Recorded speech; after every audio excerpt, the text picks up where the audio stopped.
A very active social life. We do. Huge travel life. I don't even know where to begin. Yeah. I did not expect to travel as much in the MBA program as I have. Your section is actually very central to your experience. HBS has a really interesting culture with roasts. Have you all heard of this before? No.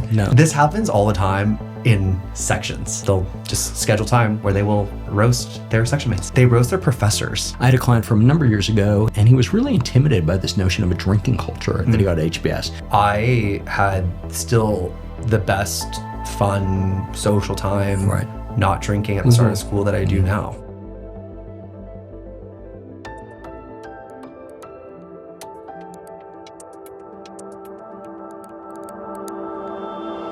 Harvard Business School is synonymous with the CASE method. It's not for the faint of heart and gives HBS the reputation of being quite challenging academically. But what about outside of the classroom? What is the HBS community life like? What social activities are there, and what HBS traditions are often not talked about? We're joined today by Hayden, the current HBS class president. Welcome, Hayden.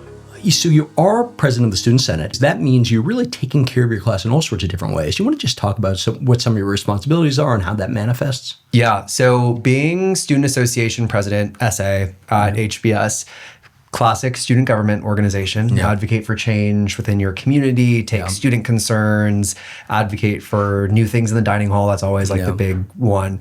This one's a little bit interesting compared to my undergrad because we actually run a campus store as well. And we are a fully distinct legal entity separate from HBS. So we're legitimately the Harvard Business School Student Association Incorporated. So we're a 501c3 and you can look up our tax forms online, our board of directors, which is our senators and my executive level members. And it's a full operation. It's a full business. We have a legal retainer. We have an accountant on payroll. We have overhead. We have staff that we pay to run our store. We take in revenue. I have a CFO. Who's I was my section president. She's also was her section president. She so graciously, we asked her to join our team. She's fantastic. Does the numbers a lot better than I do. And we forecasted our revenues for the year based on like levers to pull of, well, if we think we're going to do this conservatively, this really well, how are we going to do this? So it's been a really big business exercise, honestly. And then we take all that money and we allocate it to the student body between our initiatives, whether that's getting free coffee and free printing to students, which is a big thing for me and my co-president Taylor, our big events, like we host our biggest galas, other events, but that's what we do. So are we running at a profit then on an annual basis? We do not run at a profit. So as a nonprofit, we have to not profit. So that's great. We've been actually doing really well financially this year. So there's an open question of like with our net income what do we do with it? What do we do with it? Because we can't end without money. And so subsidizing events more, lowering ticket costs just to make them more inclusive, which I think is definitely something that we wanted to do at the beginning of the year. We've been really successful up to this point in doing that. And so we'll even have more to do. But we did really well from a product sale perspective. There you go. The best-selling product now, just before we... Oh my goodness. So every year, so our office is the one that sells the famous HBS Patagonias. So the Patagonia brand, like a Patagonia fleece with the Harvard Business School crest on it. I see them all Everyone over sees the place. it. I posted a TikTok about it actually, and it got so many views. Everyone's like, I want one. I was like, I don't know what to tell you. But so you can get them customized with your class year and then your section. So mine has the Harvard Business School crest, and it says class of 2025, section I. That's my section. And we do that for all students who want one. And that is obviously our best-selling product usually because it's such an iconic piece of merchandise that everyone wants. However, this year we introduced something for our famous Harvard-Yale football game, which is a really big thing that people look forward to on campus that we host an event for every year. There's the Student Association. And it was a crew neck sweater with a bear on the front that kind of represents like a really big brand that also sells like things with their bear on it. I'm not going to say what it is. I don't know if I can do that. But it had a little Harvard sweater on it. And so that thing sold like hotcakes. It flew. Fantastic. And so we've really smashed our financial goals because of that. Oh, congratulations. And that's on being an MBA. Do you want to learn more about your target business schools? Check out On Track by mbaMission, where we have in-depth modules on all the top business schools, covering everything from what makes them unique to how to tackle the application essays and short answers, and so much more. You can also practice for interview and video questions, all done on your schedule, on demand. We appreciate your dedication to our podcast, and we want to offer you 30% off any on-track subscription. Use the code MBAMPOD to get 30% off any on-track subscription. Check it out at ontrack.mbamission.com. We got to take a big step back. Sure. Because I know from talking to you that it was important to you to be involved in student government. You were aspirational about being the president of your class. Yeah. So, you said to me off camera before that you knew this coming in and that like you were you have a co-president that you met early and Taylor. determined you'd run together. She's so why incredible. don't you take us to the genesis of the decision to run for president? Yeah, I was president of my high school, president of my undergrad. Yeah. And so I think that there's just something in a very similar way that people love joining interest clubs and things that they like. I know I like student government. Right. So if I had the opportunity to do that again, I was going to do that. Yes. And so I came into HBS. I knew that I wanted to get involved with my section, which your first year I spent with my same 90 odd people, and I ran to be my section's president. Yep. So I did that. Yep. And I think I learned so much about how to build an inclusive community and the concerns that were really rampant in our community. And I met with all the other 9 section presidents, because there's 10 of us, A through J, and really picked up on the things that were important to our community. And I think with me also planning some of our biggest trips and meeting a bunch of people, which I also think in a class of 900, you can meet a really good majority of your classmates. I think that all those things really nurtured my already existent desire to run, even before stepping foot on campus. I've always been super honest about that. I love student government, and it just so happens that I also love HBS too. So how's the campaign work? Are you walking around saying hi to people and introducing yourself? Is it like a high school election? It's kind of high school. It's also kind of not. It's like kind of similar. There is a healthy level of campaigning that goes into that. Okay. And then there's how many competitors? I was going to say, how competitive was the race? Yeah, so you run as a slate of 2. So you're co-presidents. HBS loves a co-president. Yeah. All the clubs are always so co-presidents. funny. Yeah. So me and my co-president, her name is Taylor. She's fantastic. Yeah. So we decided she was also president of her section. She was president of section A. I was president of section I. Yeah. And so we teamed up to be a ticket together to run. And then we ran against 2 other people who were on one slate together. Yeah. And yeah, it was a 2-week campaign. That's great. Give or take. Yeah. And it's fun, but also lacks a little fanfare. There's some rules that I don't think were super undergrad-like in terms of the types of events that you could host and campaign rallies and those types of things. There's still limits and rules of the types of things you could do in terms of the HBS context. I would have loved if we had done those things, to be clear. I just think it would have been fun. But yeah, we ended up doing that, and I think we were really clear on what things, having both been section presidents, the tangible things that we wanted to do as our priorities, and then develop our budget to reflect that.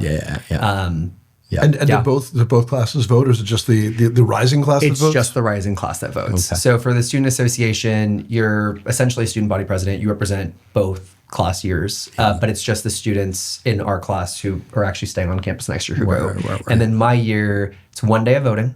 It was February 22nd, if I'm off the top of my head. Actually, it's a year ago. It's almost a year ago. And I think it's a little bit later this year because I think elections for them are next week. Right. But we had 77% of the student body vote, which of a 900 person class or 940-ish, that's pretty impressive. It's like Sweden-like numbers or Norway-like numbers. It was great. So people rocked the vote. And I mean, is there any particular door that this opened that aside from obviously being a great talking point on your resume, get a phone call from any past presidents or president's club or something like that at HBS? Yeah, I mean, there is like a long lineage of student association presidents at HBS, which is really cool. I haven't really. Is there anyone noteworthy that we'd have to? I don't know if I've really seen like the full roster. Honestly, I think I've been pretty focused on just doing what we need to do for our class. I think because every year new students are there.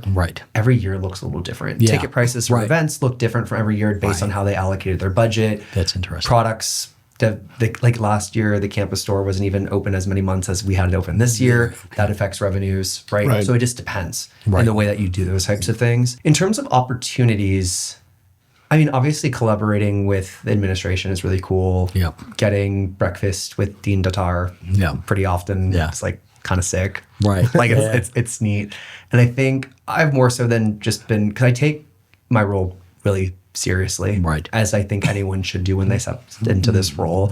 So I've been really focused on that versus like exploring like the benefits that come with it. No, that makes sense. So what has been some of your focus? Like, how did you imagine your role going in? Yeah, so we had a few set priorities. The first was lowering ticket costs for our staple events. We just think that means that they're more inclusive of more people. Right. We also wanted to, it was a really big like rally cry for our classic. Free coffee, free printing. Yes. So we knew that we were going to do something related to that. Right.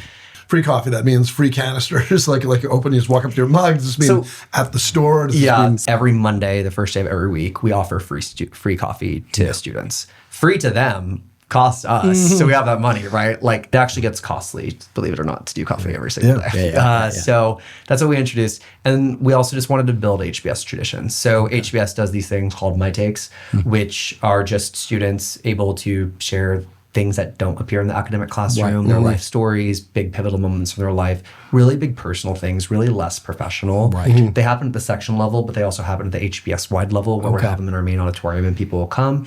And it's an unspoken rule. People come whether they know the person speaking or not, just to learn life stories from their classmates. No, it's really something. And so we really wanted to build HBS traditions too. And so those were three things that were really important to us. I think from my perspective, and a lot of it is just budget allocation. And then also doing really well in revenue from products to be able to do this. that. And so we've been able to do all those things. We lowered ticket prices by 50% for what they were. Well, let me jump in there. So ticket prices. So what are we selling tickets to? What are the big events that people should know about? They could get. I'm sure lots of our listeners and viewers would be excited to know about what the social life is really like. Right, and how much are the tickets? I mean, I'm super curious. And Harold and I come to these events. I think that those are really great questions. So the first thing is, big staple events that the Student Association hosts. And there are some of the biggest events. Many other clubs host events too in sections, which I can totally get into those things too. The Student Association, we usually have a holiday gala. It's called Holodazzle. And that one's open to all first years and second years. So it had this year, I think we sold the most tickets we've ever sold. I think partially is because the tickets were a lot cheaper. That's demand and supply, right? That's just how it works. We had about 1,950. 1,950 people come. I mean, your class is 2,000. Some people bring partners. But we had a really good, it was the most tickets we ever sold, which was really cool. That's a huge event, actually. Yeah, it was massive. Really, 2,000 person event's a lot to manage. Yeah, so where was it? It was at the Westin Copley. Beautiful hotel. Yeah, beautiful hotel, and also one of the only places that could hold 2,000 people. Yes. Because it's actually a little different from our spring galas. And one thing, HBS loves a tux. So I needed to buy a tux from the very beginning. I needed to invest in that because they're all black tie events. And so in the spring, we have our RC and EC gala. RC meaning your first year, EC meaning your second year. Unlike holiday gala, it's separate nights. So Friday night you have just the first years. Saturday night you have just the second years. And those probably about like 1,000 people each. And those, so that one is coming up super quickly. So we've been planning that, and ticket prices are also lower, which we're really grateful for. So Can you share how much ticket prices are? Last year this year we lowered ticket prices for our Holodazzle by $25 a ticket. So our prices were $45 and $75. Oh, okay. This year.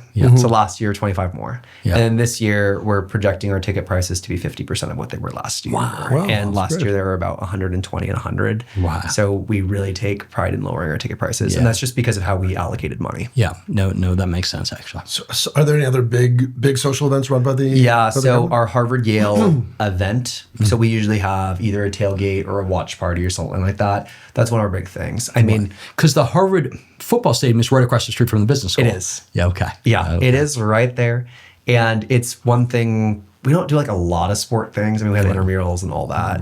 But I wouldn't say like we go to football games constantly or constantly, but it's a really big event for the community. It's really fun. That event was memorialized in a documentary. Oh, was it really? Yeah. There was a famous game that I think it's called Harvard beats Yale 21-21. Exactly. As long as Harvard won. Exactly. This is a good story. A massive comeback. Given that I never was a student either Harvard or Yale, I went with a friend to the Harvard Yale game. See, we have, and that's like, it's a huge thing. People bring their friends, their families, their parents to. I had never seen anything like it. But I couldn't sit with the students, so I sat behind the end zone. And they kicked an extra point, and the extra point goes up. And I said to my friend who was sitting next to me, "I'm catching this," and I caught it. Did you really? Yeah, and I caught it. You're like Lucky Charm. Yeah, exactly right. Wait, Harvard kicked it. Harvard kicked it. Oh, okay, yeah, good. Exactly. Harvard kicked it, and I caught it, and I'm like swarmed by security guards. Funny. So that's the end of my story. But it was the only collegiate football pass I ever caught. So at least you're 1 for 1. Yeah. Exactly right. Okay, so we had the Harvard-Yale football game. I mean, what about things that aren't organized by the student government? Yeah. I mean, obviously a very active social life. We do. Huge travel life. I don't even know where to begin. Yeah. So a lot of the clubs have a lot of parties the first semester just to help students get acclimated to campus life, especially first years. Yeah. So when I think about a lot of the parties, like I'm a part of Pride and they host an 80s party every fall. Oh, that's great. Which a lot of first years go to naturally. Great. Yeah. And then we also have our LATAM club, folks from Latin America. They host the Great Gatsby party, which is also black tie. Let me every just, fall. and I hate to interrupt you, but at Sloan, the Latin American students would always throw this incredible blowout. Gatsby's fun. Yeah. It was really one of the highlights of the year. It's really, maybe they collaborate because it's always really fun. And then so many other clubs put on other parties like ACU, our African American Student Union, ABBA, our Asian American Business Association. They all the affinity groups have parties. And one of the really fun ones, I will say, is coming up this week. It's called, I'm going to botch the name. It's called ECTA. It's by our South Asian Business Association, and it's a Bollywood dance competition. Oh, that's awesome. And that's all awesome. 10 sections, A through J, compete against each other. That is fantastic. So later tonight, I have dance practice. That is fantastic. I had dance practice every night last week. So 8 to 9, you'll catch me in Shad, our Gym North studio, with my Section I crew. Yeah. Because we are going to win. I have a solo. Do you have a solo? I have That's a solo. fantastic. I may or may not have taken my shirt off on stage last year, and we didn't win, but I'm going to do that as many times as I need to in order to win. Exactly. That is fantastic.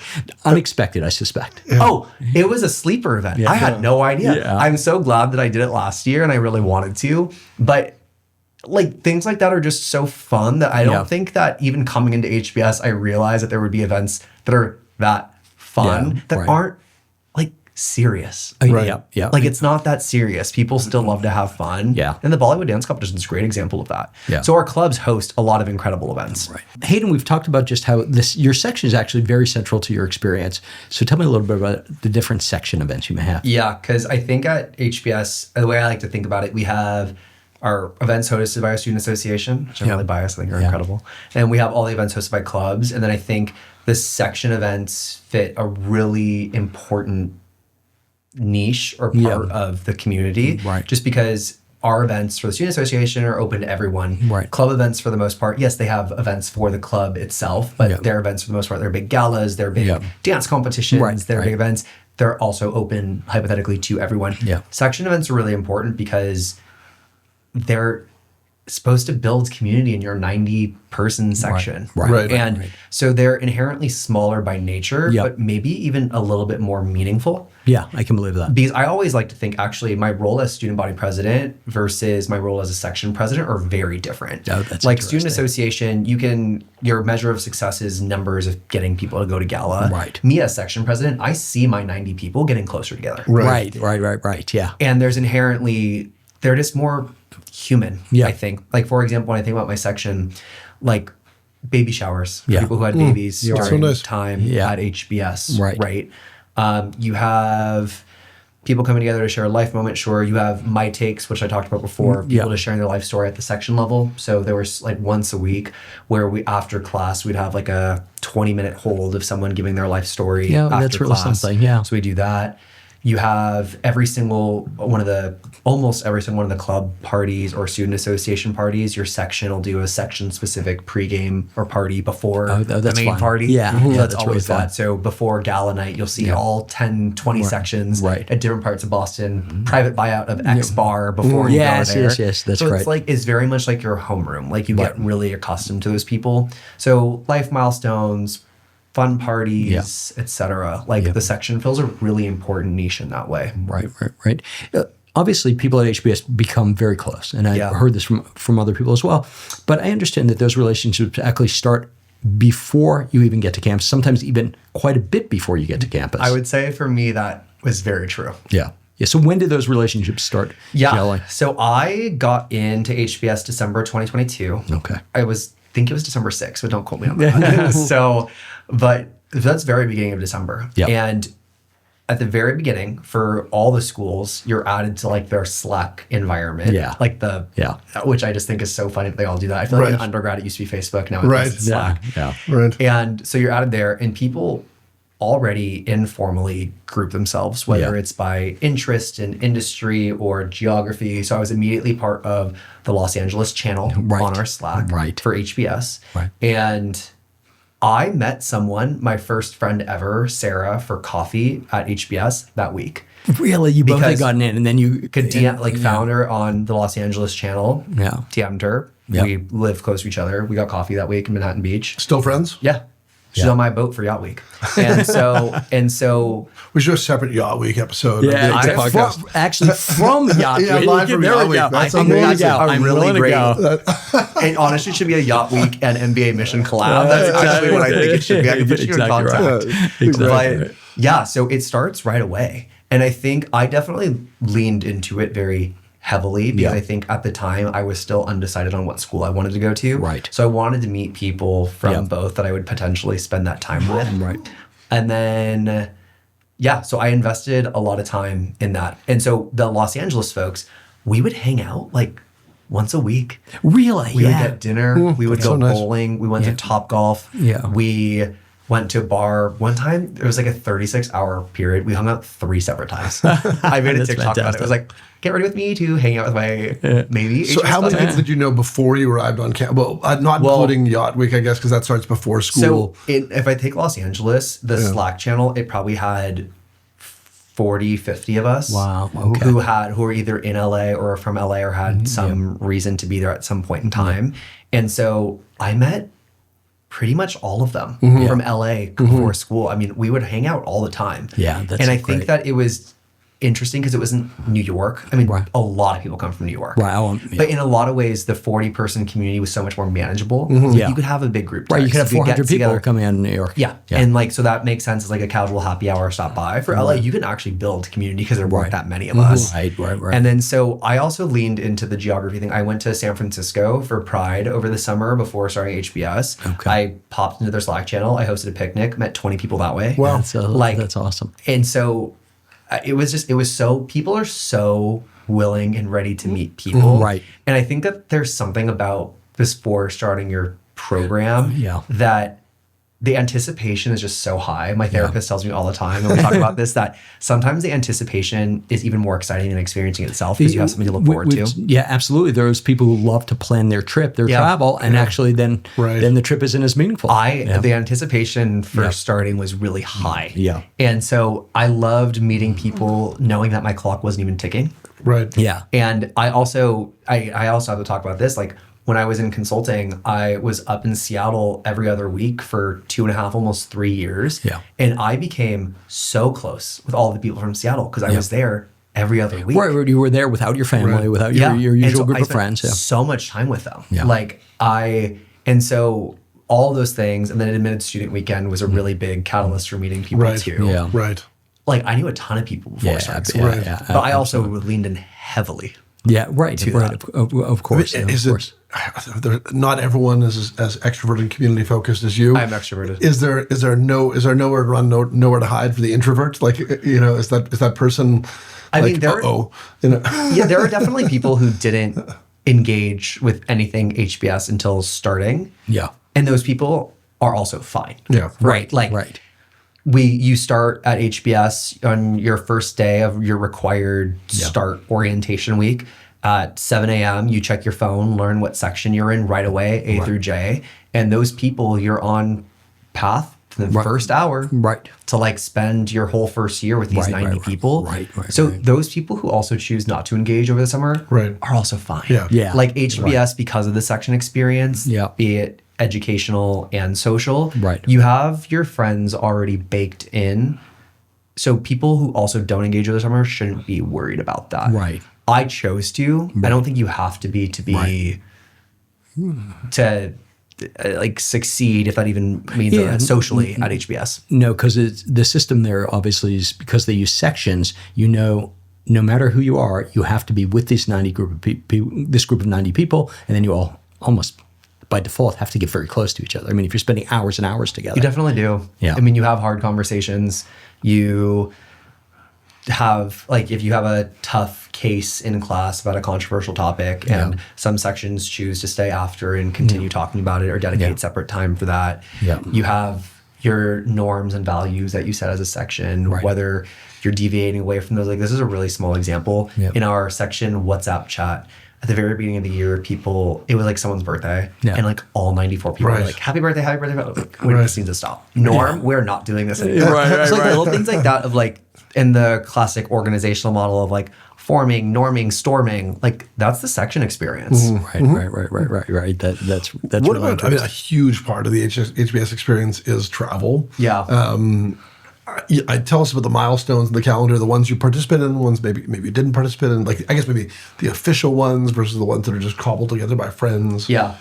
It's a great question. I think that I did not expect to travel as much in the MBA program as I have. Okay. I think for me, I always said that I wanted to do the MBA program, not to say people do it irresponsibly, like responsibly financially. And that meant for me probably not as much travel as the average person. But I've even exceeded mine. I think it's so easy to get caught up in it.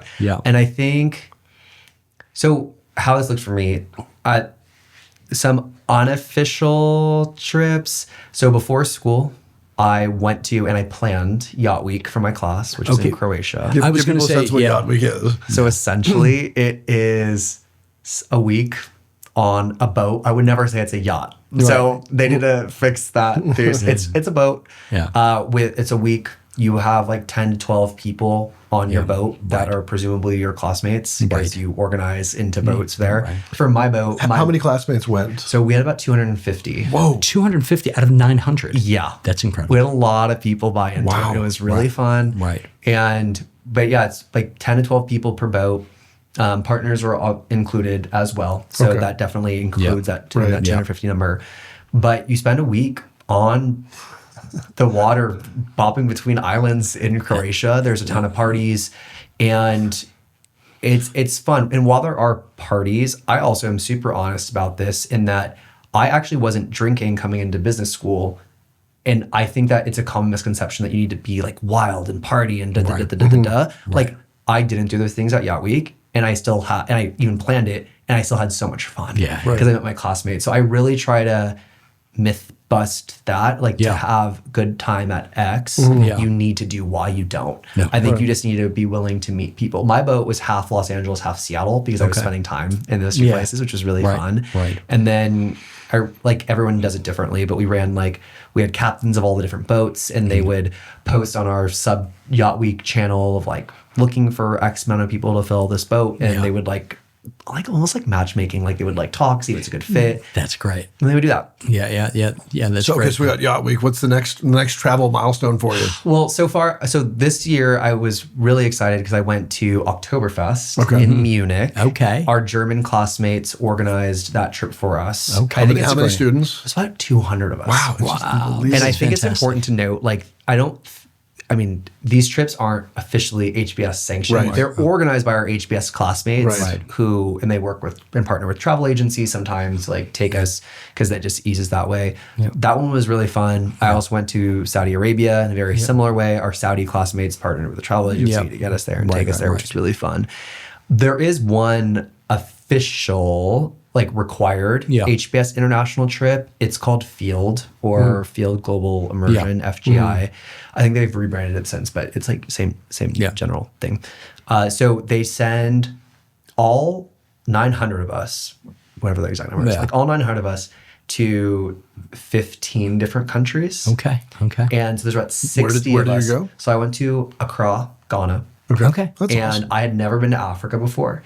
And so they have us rank the countries and they'll try their best to like put us somewhere. And what aspect, which components of the trip does HBS pick up? Is it they pick up the flight and the? Well, yeah. So, I mean, I always say, oh, it's free. And they're like, well, you paid for it somewhere.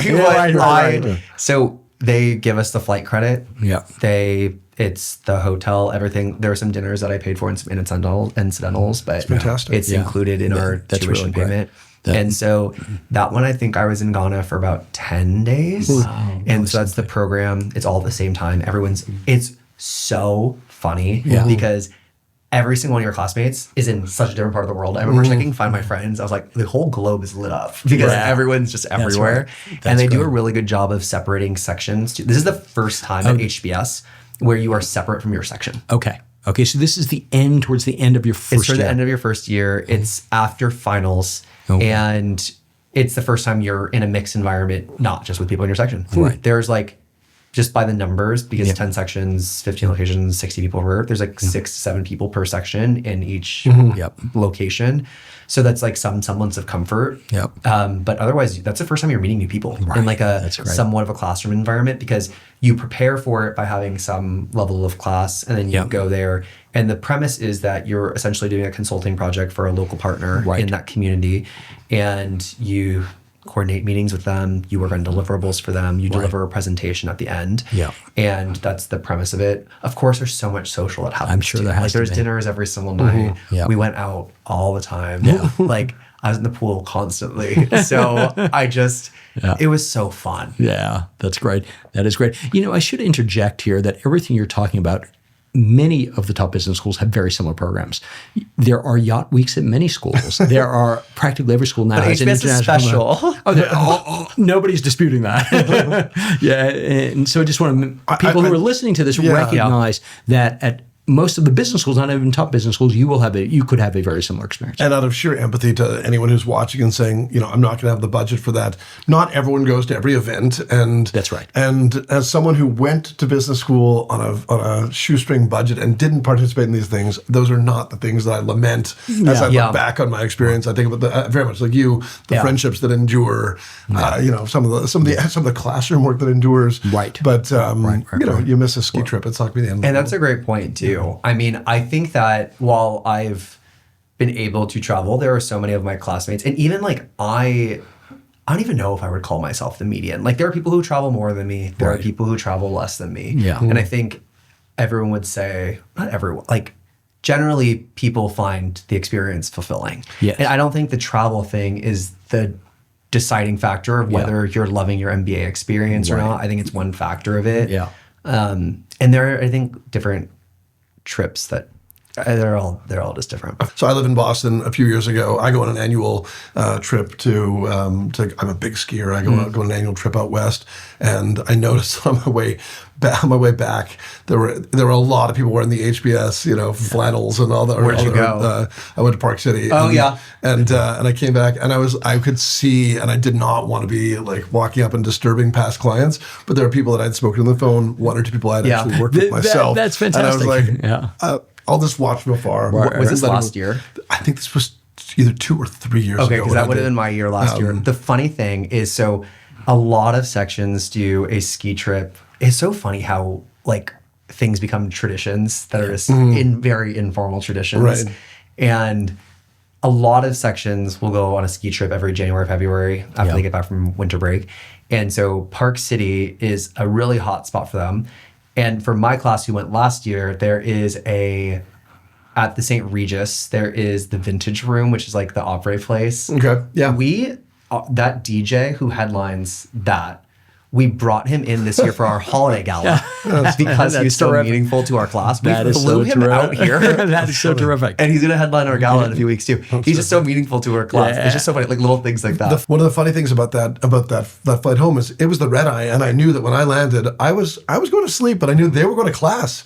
It was a Monday, and class was in session, and so I thought there'd be some groggy students in class somewhere. I've definitely shown up groggy before. However, I will say that we do take academics seriously too. So I think it's important to even go to class even after an event like that. Like for me, in order to do X, I still need to do Y. Right. Like both of those things, it just has to happen. We talked earlier about how you have no regrets about your experience, but is there a trip or a big social experience that you just took a pass on that you think to yourself, going back, maybe I should have gone with my classmates there?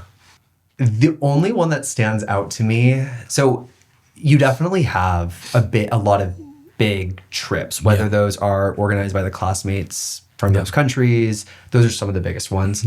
I think that the ones that I regret not doing. There was specifically one over this past winter break that wasn't even an HBS trip. It just would have been a trip with my closest friends at HBS. Right.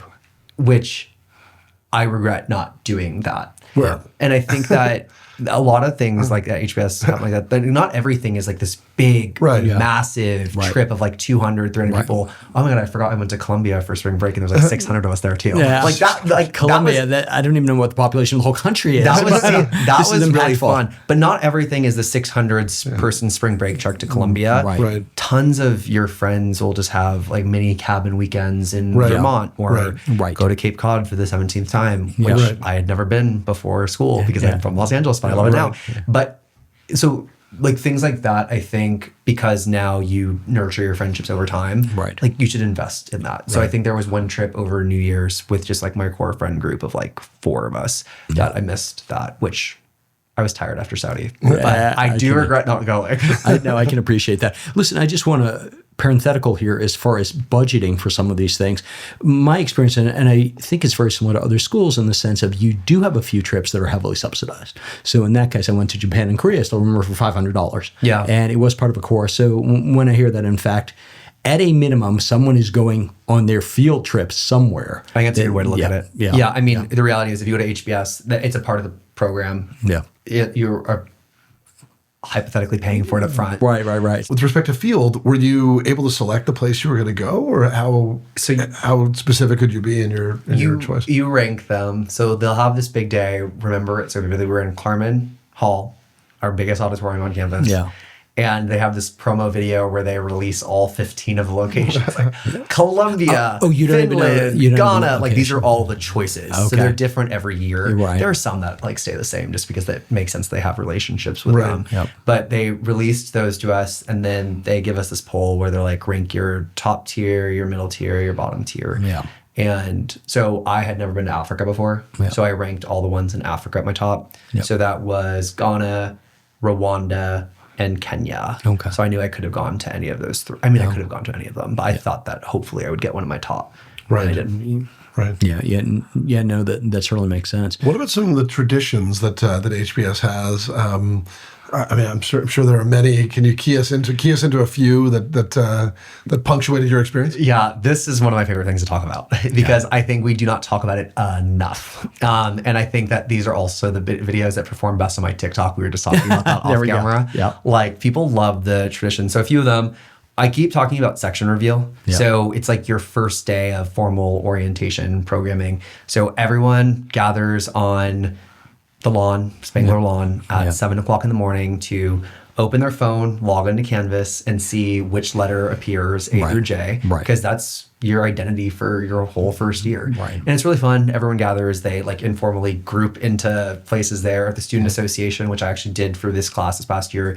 You buy your every section shirt. So every section has a different color. Yeah. And there's like breakfast provided, like things like that. And it's all before the dean's welcome. Okay. So that moment is really fun because it's just so new and so fun. And it's wild to see 900 people on a field. Right. Like, it's just like, it's a lot. Yeah. And at the end of orientation week, one thing that has become really popular that also is hosted by the Student Association is Section Olympics.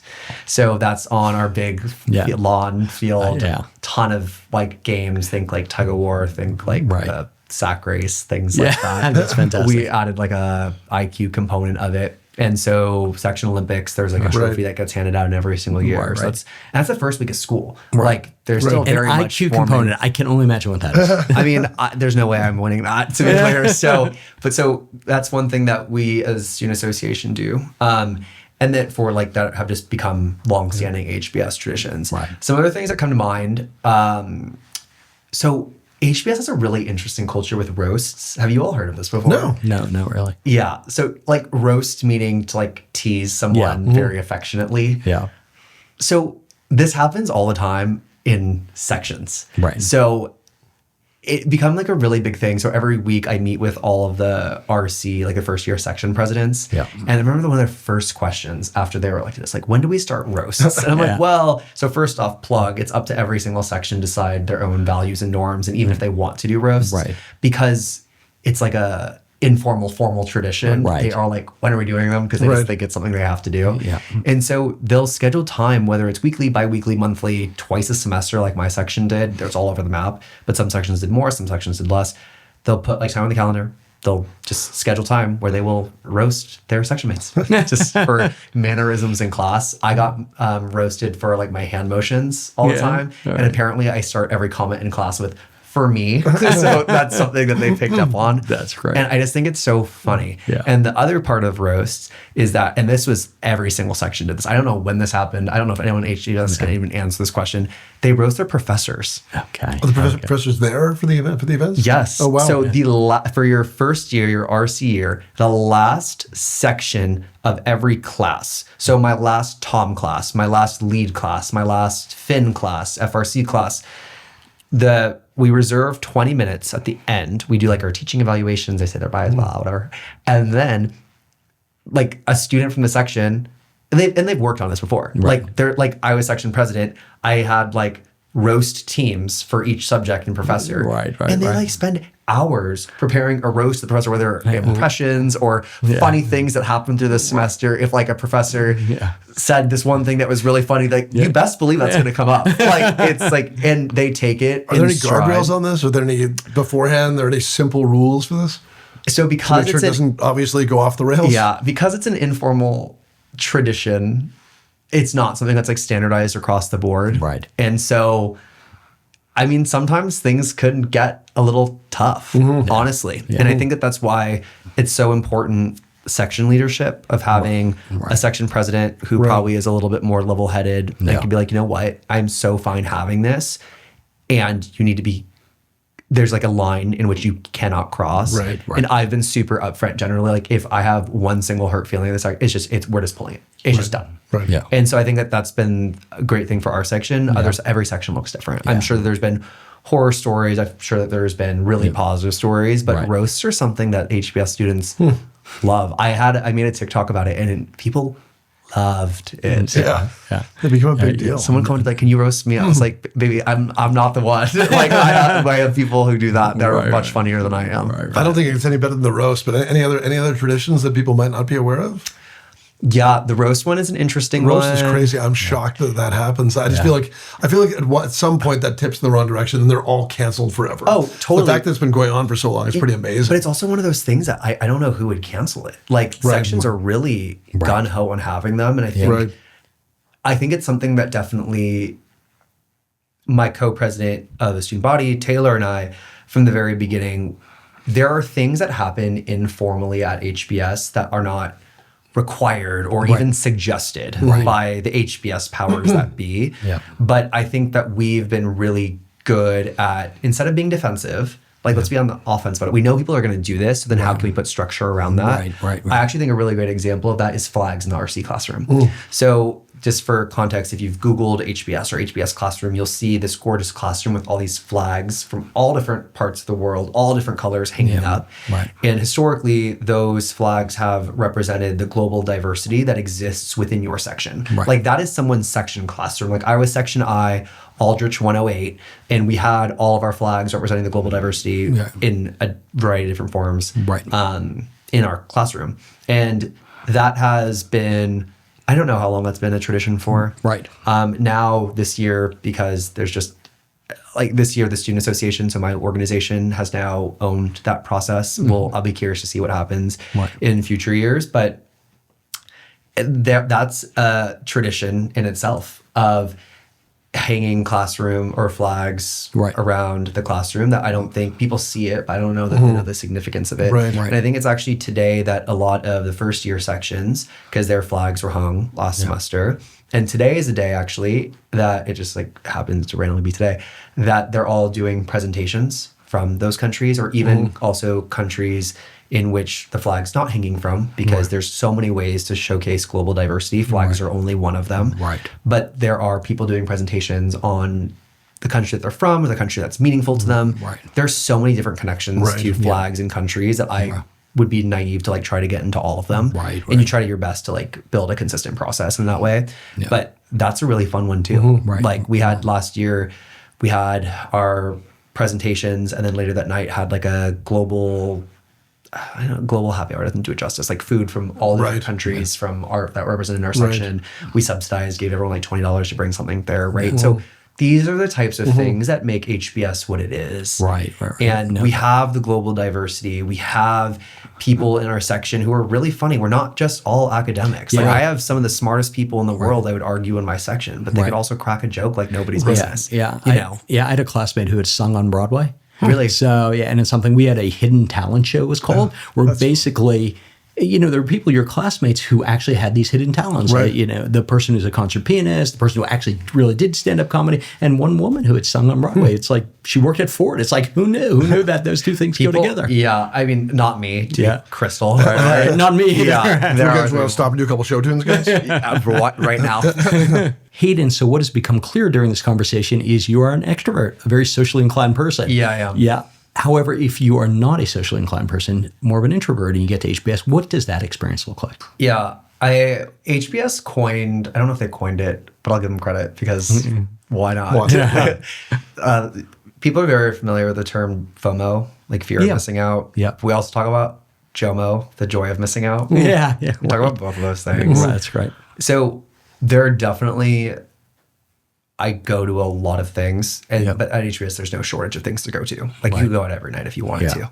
Right. And I think one of the ways that the section experience is so nice, specifically, especially during your first year, is that there are tons of smaller things that you can do, whether they're small group dinners in your section, whether they're like small wine nights in, like there's so many different smaller things you could do that I think fuel a lot of more introverted people. And there's also nothing wrong with taking a night in by yourself. Right. I didn't do anything last night. I watched White Lotus with my neighbor. Like, and I live in the dorms. Okay. You know what I mean? Like, That's right.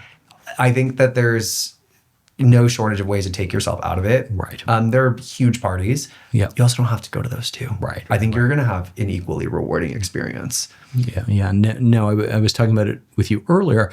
I had a client from a number of years ago. He was actually Muslim, and he was really intimidated by this notion of a drinking culture that he got at HBS. And he got there, and actually I had lunch with him, and that didn't turn out not to be the case. But still, I think when people hear about all of these parties and the travel, it can also be intimidating. And this notion here of, so let me ask you a different question. Who should not go to HBS? Well, let me actually respond to your first point, because I was not drinking coming into HBS. Okay. So I think, like you could see, I'm a very social, very extroverted person. Like Yacht Week, I did completely sober. Yeah. I didn't drink the whole time there. I didn't drink for the first few months of school. I was like in my health and wellness era. I was like, I'm going to take some time off of drinking. I didn't drink like the first 2 years before business school. Right. Now I do. Yeah. Disclaimer. Yeah. Responsibly. Let it be known. And I am an example of that. Yeah. And I think I had still the best fun social time not drinking at the start of school that I do now. Right. I think in different ways they can both be fun. Yeah. But I did something like Yacht Week completely not drinking. Yes, I planned Yacht Week not drinking. Right. And so I think that is a myth. I would say it happens for sure. I would never call it pervasive. Yeah. Granted, that's my opinion. Right. But I would never call it pervasive. Yeah. There has never been a single person coming in HBS who pressured me into drinking. No, I wasn't drinking. Yeah. Pressured me into drink, forced me to have a drink. That was never the case. Right. Yeah. Everyone was so respectful. Right. Yeah. And I don't think HBS students get enough credit for how respectful they are. Right. Definitely. So, maybe it's one last question. Obviously, you got into a lot of business schools. You saw a lot of business schools. You really got to know your classmates very, very well. Do you think to yourself, or if you meet somebody, maybe this place isn't right for you, maybe HBS is not right for you, and is there a profile that you think about? It's interesting. We talk a lot about this, that every HBS student, and this is what I said at our admitted student weekend 2 weekends ago, because I was speaking in Claremont, the 400-ish, whatever, I'm completely making that number up, like admits that were there. And my line is, I believe this to be true, like you are more than your resume and your application. Yeah. Every single person here deserves to be here. Yeah. And I think for a variety of different reasons too. Yeah. Like we're all very different in a lot of ways. Our professional experience, potentially what country we're from, is anything related to identity, but I would never say that there's someone who doesn't deserve or isn't supposed to be here. Yeah. Nor would I say there's one like single archetype of an HBS student. Right. Yeah, no, that makes sense. Maybe one final question.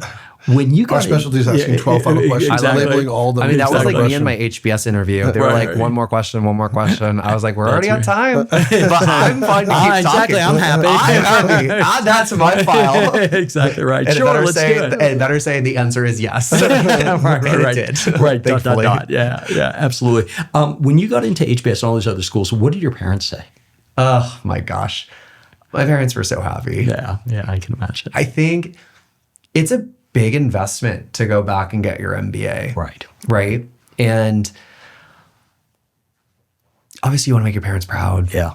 And I think, especially coming from like a non-target undergrad in a lot of ways, like a very small school, I was super proud, as were they. Yeah. And Were they professionals themselves? Or did they have master's degrees No. or college grads? college grads, not master degree. So I guess I'm the first to have a master's in my family. So I haven't really thought about that, I guess, until right now. So I guess that there's something special about that too. Yeah. But I was so committed to going back to school. Yeah. And for the education, yes, but more so for the co-curricular and like personal development that comes along with that. So yeah, my parents were thrilled. Yeah. I mean, Yeah. Because in many ways, I joke with my friends, if your child goes to Harvard, you've won the race. Right. My dad definitely loves wearing his hoodie a little bit more these days. So I go home for winter break and that's all there is. Right. That's fantastic. Why Very not? well earned. Very well earned. He must have done a few things right. Yeah, absolutely. Well, listen, Hayden, this was really terrific. Thank you so much. Is that it? So fun. Time flies. I think so. I mean, you gave us insight that would be impossible to The get anywhere roasts. else. I've been in this business a long time. I've got to admit, I heard nothing about the roast. See, that's so right. funny. Well, here I am Right. spreading There we that. go. Yeah, thanks. Yeah. Oh, let's throw a plug in for Hayden's TikTok. That's right. Take a minute, Hayden. My TikTok, it's just my name, Hayden Tanabe, HaydenTanabe, which that's actually is all my socials, Instagram, TikTok, LinkedIn. I claim it as soon as I know. I want my name on everything. That's what I need. Brand consistency, baby. That's fantastic. No, it's a lot of fun. As I noted, I'm not a big TikToker, but I follow like 3 or 4 others, and one of them is Hayden, and he's giving you a window. He's giving you a window into what's going on. moment Deeply to moment. honored. I'm going to have to start diversifying from MBA content, so I need people to support my brand transition. Right. Yeah, graduation's coming up. There we So go. we'll see. There we go. Whoever thought it would Best come. of luck Yeah, walking definitely. that. What am I thinking? We're walking the not line. Walking. What do you walk across the stage? Let's start this again. Commencement. Best of luck walking for your Thank you. graduation. Yeah, Enjoy this it. is walking. Yeah. Yeah, it'll be fun. Sad, but it'll be fun, I guess. Whatever. That's terrific. Then really a pleasure to meet you. A pleasure for you to come Yeah, today. thanks for having me. If you want to be one of our success stories, sign up for a free consultation with a member of our full-time MBA admissions team. Since we've worked with tens of thousands of applicants over the past 2 decades, we can give you our honest opinion on your chances and help you put together your very best application. That is not a sales call, but rather your first session with one of us for free. We can give you a profile evaluation, answer specific questions about the process, review your resume, talk about your school choices, and so much more. Sign up at mbaMission.com/consult. We look forward to working with you.